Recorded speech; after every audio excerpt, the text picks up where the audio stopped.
قرآن پاک میں حق مہر کی مقدار۔ سوال یہ ہے کہ حق مہر کے متعلق قرآن کا کیا حکم ہے؟ جواب: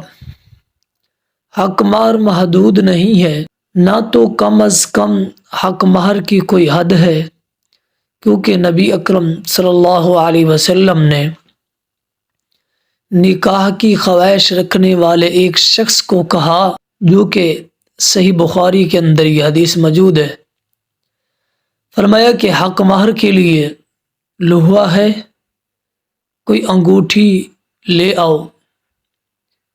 یعنی یہ سب سے کم حق مہر کی مقدار کی طرف یہ اشارہ کیا گیا ہے۔ اور اسی طرح اللہ رب العالمین نے قرآن مجید کے اندر اسی بات کو واضح کیا، اور نہ ہی اکثر حق مہر کی کوئی حد ہے، جیسا کہ سورۃ نساء کے اندر آیت نمبر 20 ہے، وَإِنْ أَرَدْتُمُ اسْتِبْدَالَ زَوْجٍ مَّكَانَ زَوْجٍ وَآتَيْتُمْ إِحْدَاهُنَّ قِنطَارًا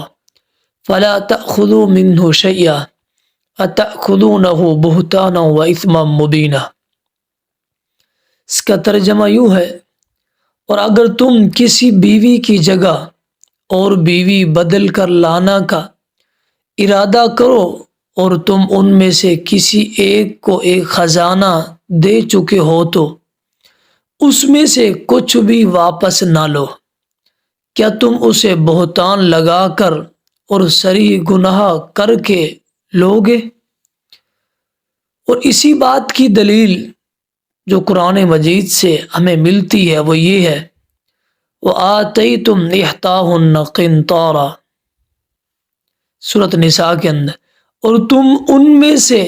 کسی کو ایک خزانہ دے چکے ہو، یہاں سے ارادہ ہے۔ لیکن زمانہ جاہلیت جیسی حرص، لالچ اور اب بھی مسلمانوں کے اندر موجود ہے،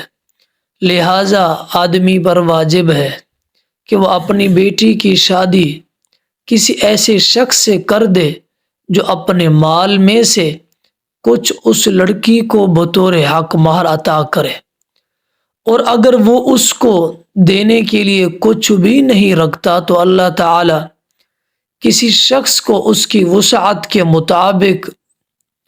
ہی پابند بناتے ہیں۔ میں نہیں کہوں گا کہ تم اپنے مال سے کچھ دو جبکہ تم کسی چیز کے مالک ہی نہیں ہو، لیکن تمہارے ساتھ تمہاری استطاعت کی حدود میں رہتے ہوئے نرمی کا مظاہرہ کیا جائے گا۔ اور یہی بات اس پہرے سے اور اس سوال سے جو ہمیں سمجھ آتی ہے وہ یہی ہے کہ انسان کے پاس جتنا طاقت، جتنا استطاعت ہو تو اتنا اپنی طاقت اور استطاعت کے متعلق انسان حق مہر رکھے اور حق مہر دے۔ اور یہاں پر ایک بات یہ بھی واضح کر دوں آپ کو، کوئی شخص حق مہر مقرر کر دیتا ہے، جو کہ حق مہر کی دو صورتیں ہوتی ہیں،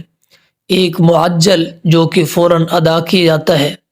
دوسرا غیر معجل جو کہ کچھ مدت اور وقت کے بعد ادا کیا جاتا ہے۔ کچھ احباب ایسے بھی ہوتے ہیں جو غیر معجل بطور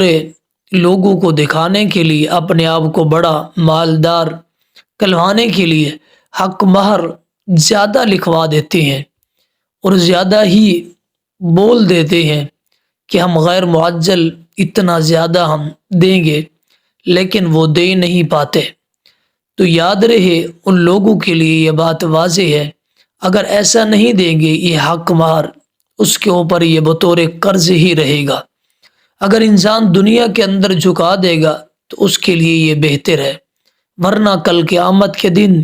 بندے کو وہ قرض ادا کرنا پڑے گا، تو وہاں قیامت کے دن انسان کے پاس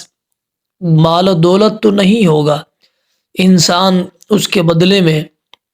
مرد اس کے بدلے میں نیکیاں ہی دے گا، جبکہ دنیا کے اندر نیکیاں انسان کی وہاں دوسرے بندے کو دی جائے، دوسرے شخص کو منتقل کر دی جائے۔ اب نیکیاں ہوں گی تبھی تو انسان جنت میں داخل ہوگا۔ تو ہمارے لیے ضروری ہے،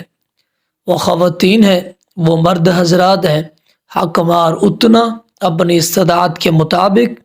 فرصت کے ساتھ لکھوا دیے جائے اور بول دیے جائے اور طے کر دیے جائے اور فوراً ہی ادا کرنے کی کوشش کی جائے تاکہ اللہ رب العالمین ہم سب پر راضی رہے۔ وما علینا الا البلاغ۔